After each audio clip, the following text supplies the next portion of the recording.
Hello everyone, welcome to my channel. And this time we are going to discuss proximate cause doctrine. Okay, pag-aaralan natin ngayon kung ano ba si proximate cause doctrine. Okay, proximate cause doctrine is being defined by Article 4 of the Revised Penal Code, which is the RA 3815, and it is basically mean wrongful act which is different from what is being intended. Okay, so let us define proximate cause doctrine. Proximate cause doctrine is that cause which in natural and continuous sequence and broken by any efficient intervening cause produces the injury and without which the result would have not occurred. Okay, kung hindi dahil sa kanya, hindi sana mangyayari yun, no? Siya talaga yung pinaka-rason, pinaka-cause. Okay, take note that under the proximate cause doctrine, the intended act is felonious act. The intention of the offender is unlawful. Okay, I will give you an example. Okay, this is very common example, no? X holding a gun declared a hold up inside a passenger bus. Ay, si X may dala-dala siyang baril. Eh, nag-declare na siya na mang-hold up siya sa loob ng bus.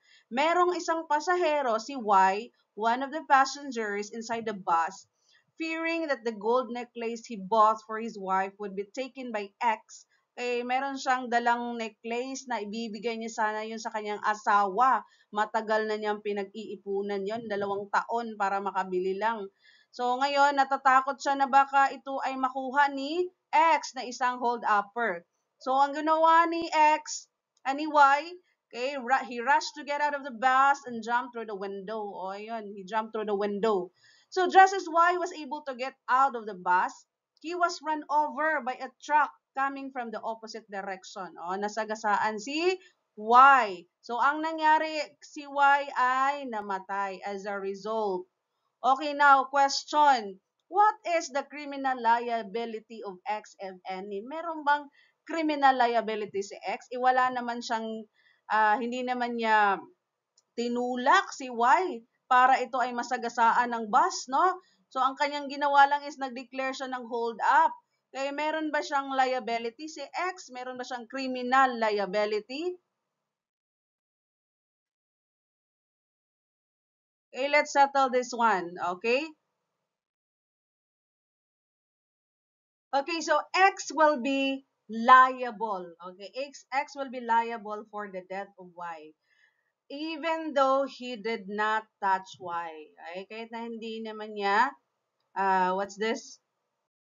Hinawakan.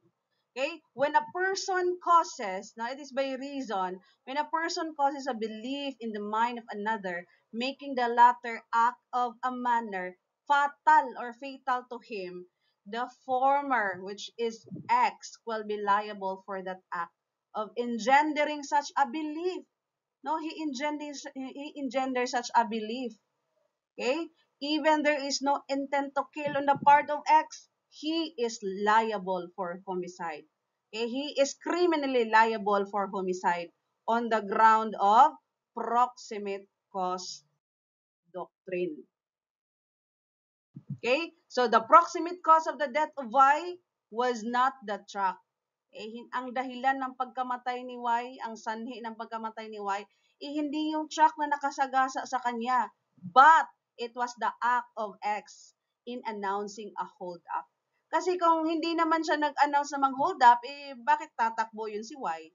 No, bakit siya will go to the window, no? When X announced a hold up, it set in motion other events. Okay? Fear in the mind, isa na dito, fear in the mind of Y. Ay, nandyan yung pagkatakot. And such fear causing Y. Kaya siya nag-jump out of the vehicle.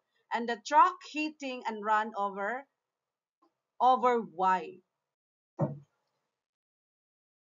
Okay, the truck cannot be faulted for Y's death.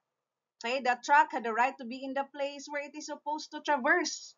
Okay, while the truck may be the immediate cause of Y's death, so it is not the proximate cause. Okay, so therefore, the proximate cause is the act of announcing a hold up while holding a gun. So, meron nga tayong kasabihan, he who is the cause, that is a Latin term, no? He who is the cause of the cause is the cause of the evil cause. Okay, I hope you understand the proximate cause doctrine. So, you take note that there should be no efficient intervening cause between the first cause and the resulting injury. Okay, thank you for watching, everyone, and see you for another lecture series.